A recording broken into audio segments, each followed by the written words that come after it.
नमस्कार दोस्तों, मैं मेहुल आपका एक बार फिर से स्वागत करता हूं अपने चैनल पर।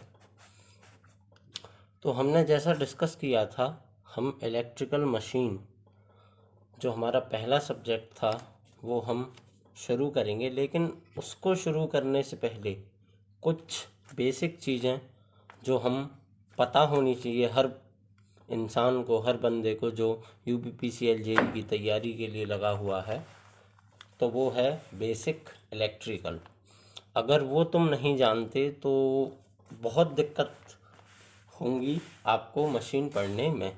तो स्टार्ट करते हैं बेसिक इलेक्ट्रिकल से। तो सबसे पहले हम ये जानते हैं इलेक्ट्रिसिटी।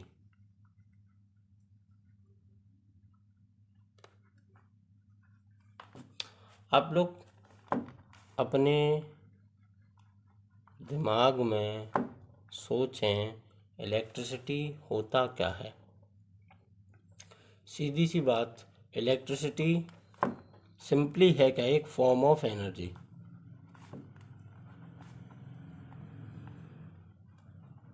इलेक्ट्रिसिटी एक एनर्जी की फॉर्म है सिंपली, जिसमें क्या होता है, इलेक्ट्रॉन्स फ्लो होते हैं। Consist flow of electrons. ठीक, अब हमने जाना इलेक्ट्रिसिटी है क्या। इलेक्ट्रिसिटी सिंपली एक फॉर्म ऑफ एनर्जी है जिसमें इलेक्ट्रॉन्स फ्लो होते हैं। अब हम थोड़ा सा आगे बढ़ें तो हम जानते हैं इलेक्ट्रिसिटी के कुछ इफ़ेक्ट्स होते हैं। मानो पंखा चलता है, पंखा चला, पंखा चलने से हमें हवा मिली, तो इफ़ेक्ट उसका हम महसूस कर पाए। तो सीधी सी बात, इलेक्ट्रिसिटी के इफ़ेक्ट को हम फील कर सकते हैं। Can be felt, effect of electricity can be felt. अब हमने बल्ब जलाया, बल्ब जलाया तो रोशनी हुई, रोशनी हुई तो हमें दिखा। तो इलेक्ट्रिसिटी के इफ़ेक्ट को हम फील तो कर ही सकते हैं, लेकिन फील करने के साथ साथ देख भी सकते हैं। तो effect of electricity can be felt and can be seen. Electricity formally है क्या, form of energy which consist of electrons and its effect can be seen and felt. Electricity एक एनर्जी की फॉर्म है जिसमें इलेक्ट्रॉन्स फ्लो होते हैं, और इसके प्रभाव को हम देख भी सकते हैं और महसूस भी कर सकते हैं। अब महसूस करने के लिए ऐसा नहीं कि नंगे तार पकड़ लो बिजली के तो शॉक लग जाएगा, वो मत करना। अब हमने जाना इलेक्ट्रिसिटी होता क्या है। अब इलेक्ट्रिसिटी के बारे में हमने जाना तो हमको ये भी पता होना चाहिए कि इलेक्ट्रिसिटी का इन्वेंटर कौन था। ये क्वेश्चन, बेसिक क्वेश्चन पूछे जाते हैं यूपीपीसीएल जेईई के क्वेश्चन में। तो अगर आप लोग सर्च करेंगे गूगल पे तो आपको एक साइंटिस्ट का नाम मिलेगा जिन्हें कहते हैं Benjamin Franklin. Benjamin Franklin was the inventor of electricity.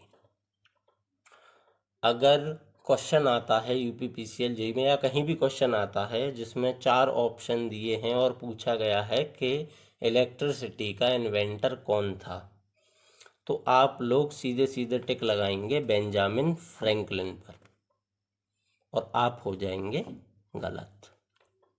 वो इसलिए, बेंजामिन फ्रैंकलिन एक ऐसे साइंटिस्ट थे जिन्होंने बोला कि इलेक्ट्रिसिटी किसी भी मटेरियल या किसी भी ऑब्जेक्ट में से पास हो सकती है अगर उस मटेरियल या ऑब्जेक्ट पर इलेक्ट्रॉन्स या चार्ज हों तो, लेकिन वो किसी भी ऑब्जेक्ट पर या मटेरियल पर उसके सरफेस पर चार्ज ला नहीं पाए या फिर चार्ज लाने में असमर्थ रहे। इसलिए बेंजामिन फ्रैंकलिन को इन्वेंटर नहीं माना जाता। उन्होंने थ्योरी तो दी कि the electricity will only pass through a material और object which consist of electron or charge, but was unable to show how the charge or electron comes over surface of the object of या फिर body. उनके बाद एक scientist आते जिनका नाम था थेल्स। इन्होंने क्या कहा, इन्होंने थ्योरी पढ़ी बेंजामिन फ्रैंकलिन की। इन्होंने देखा कि बेंजामिन फ्रैंकलिन ने बोला था कि किसी भी ऑब्जेक्ट में से मैं इलेक्ट्रिसिटी पास कर सकता हूँ अगर उस ऑब्जेक्ट या मटेरियल पर इलेक्ट्रॉन या चार्ज हो तो इन्होंने क्या करा, किसी भी मटेरियल या कह लो ऑब्जेक्ट पर चार्ज लाकर रख दिया और इलेक्ट्रिसिटी पास करवा दी। तो इसलिए इन्वेंटर ऑफ इलेक्ट्रिसिटी बोला जाता है थेल्स को। अब ऑप्शन में आए Benjamin Franklin, Thales, Thomas Alva Edison या एक और ले लो, 4 ऑप्शन आते हैं। तो आपको टिक लगाना है थेल्स पर। अगर आप टिक लगाते हैं बेंजामिन फ्रैंकलिन पर तो वो होगा गलत। अगर ऑप्शन में थेल्स नहीं है तो बेंजामिन फ्रैंकलिन सही होगा, क्योंकि इन्होंने थ्योरी दी थी किसकी, कि किसी भी ऑब्जेक्ट में से इलेक्ट्रिसिटी तब पास होगी जब उस पर चार्ज होगा। ठीक, अब आगे बढ़ते हैं। तो हम जानते हैं, हमने जाना इलेक्ट्रिसिटी क्या होता है, उसके बाद ये जाना कि उसके इफ़ेक्ट क्या होते हैं, उसके बाद ये जाना कि इसका इन्वेंटर कौन था, इसकी थ्योरी किसने दी और इन्वेंशन किसने किया। उसके बाद हम जानेंगे कि थ्योरी कौन सी यूज़ होती है हमारी इलेक्ट्रिसिटी में। तो थ्योरी यूज्ड इन इलेक्ट्रिसिटी। तो हमारी जो थ्योरी यूज़ होती है इलेक्ट्रिसिटी में उसे हम कहते हैं modern electron theory. Modern electron theory. Modern electron theory अब होता क्या है, हम जानते हैं एटॉमिक नंबर किससे डिनोट करते हैं, Z से। अब हम एक एलिमेंट लेते हैं, मान लो हमने लिया कार्बन। कार्बन का एटॉमिक नंबर 6, कार्बन का एटॉमिक नंबर 6। तो नंबर ऑफ इलेक्ट्रॉन्स कितने हुए, 6। तो हम कह सकते हैं Z इक्वल्स टू E, क्योंकि एटॉमिक नंबर उतना ही है जितने नंबर ऑफ इलेक्ट्रॉन्स हैं। अब हम एक कंडीशन लेते हैं कि हमारा जो एलिमेंट है वो न्यूट्रल है। एलिमेंट कैसा है, न्यूट्रल। जब एलिमेंट न्यूट्रल है तो जितने नंबर ऑफ इलेक्ट्रॉन होंगे उतने ही नंबर ऑफ प्रोटॉन्स होंगे। तो वो भी कितने हुए, 6। तो एक ऐसी कंडीशन आती है मॉडर्न इलेक्ट्रॉन थ्योरी में जिसे कहते हैं स्टेबिलिटी या एग्जिस्टिंग कंडीशन। स्टेबिलिटी और एग्जिस्टिंग कंडीशन, जिसमें होता क्या है, एटम न्यूट्रल होता है। Z equals to E equals to P। क्यों, क्योंकि हमारा जो एलिमेंट है वो न्यूट्रल है। तो कंडीशन जो होगी वो होगी एग्जिस्टिंग या स्टेबिलिटी कंडीशन, जिसमें atomic number, number of electrons और नंबर ऑफ प्रोटॉन तीनों बराबर होंगे एक तीसरे के। ठीक, अब आगे जब हम बढ़ते हैं तो एक फॉर्मूला आप लोगों ने पढ़ा होगा 2n², नंबर ऑफ इलेक्ट्रॉन्स। किसी भी एलिमेंट के शेल में अगर आपको नंबर पता लगाने हैं इलेक्ट्रॉन्स के, तो उसके लिए फॉर्मूला होता है 2n², जिसमें n क्या है, नंबर ऑफ शेल।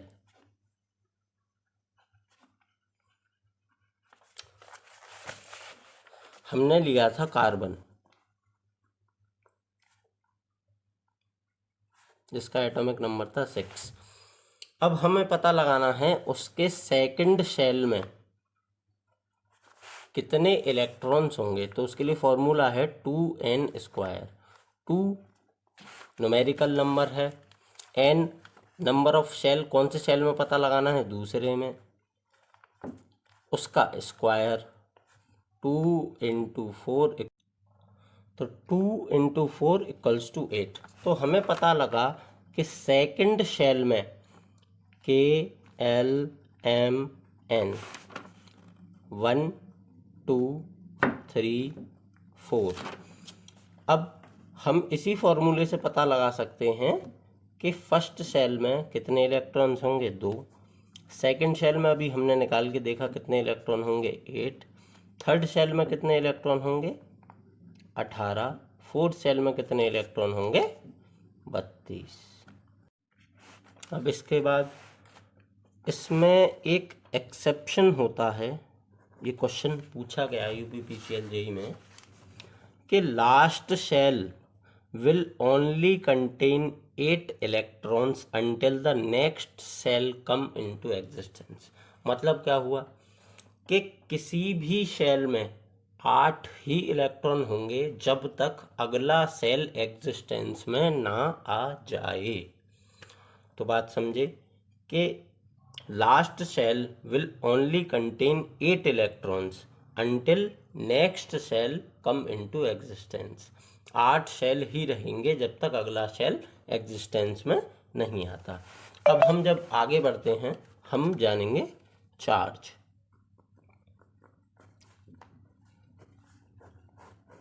चार्ज होता क्या है? चार्ज सिंपली हम जाने तो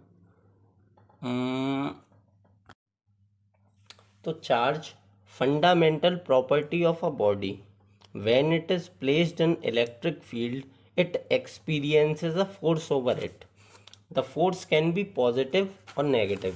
तो इसका मतलब क्या हुआ, चार्ज कुछ नहीं है, फंडामेंटल प्रॉपर्टी है किसी भी बॉडी की।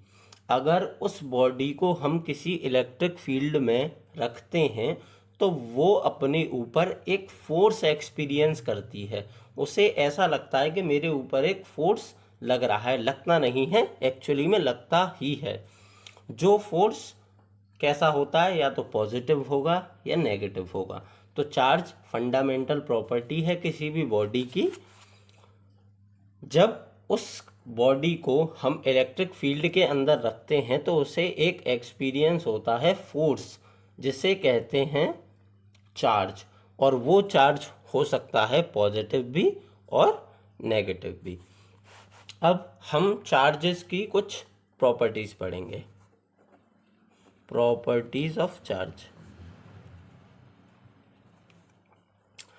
कुछ प्रॉपर्टीज आप लोग भी जानते होंगे, कुछ क्या अप्रॉक्स सारी ही जानते होंगे। पहली main property, charges are quantized. Charges are quantized. Quantized का मतलब क्वांटम थ्योरी, वो छोड़ो। क्वांटाइज्ड का मतलब आप सिंपली ये समझो Q = NE। अब याद आया होगा, फॉर्मूला आप लोगों ने पढ़ा होगा, Q = NE। N कुछ नहीं है, न्यूमेरिकल वैल्यू है, एक कुछ भी हो सकती है, 1 2 3 सो ऑन। E क्या है? E है बेसिक यूनिट ऑफ चार्ज, जो कितनी होती है, 1.6 × 10⁻⁻19 कूलम। तो ये थी पहली प्रॉपर्टी, किसकी? चार्ज की, कि charges are quantized in nature, Q equals to n e. N क्या है? सिंपली न्यूमेरिकल वैल्यू है, 1 2 3 4 सो ऑन, कुछ भी हो सकता है।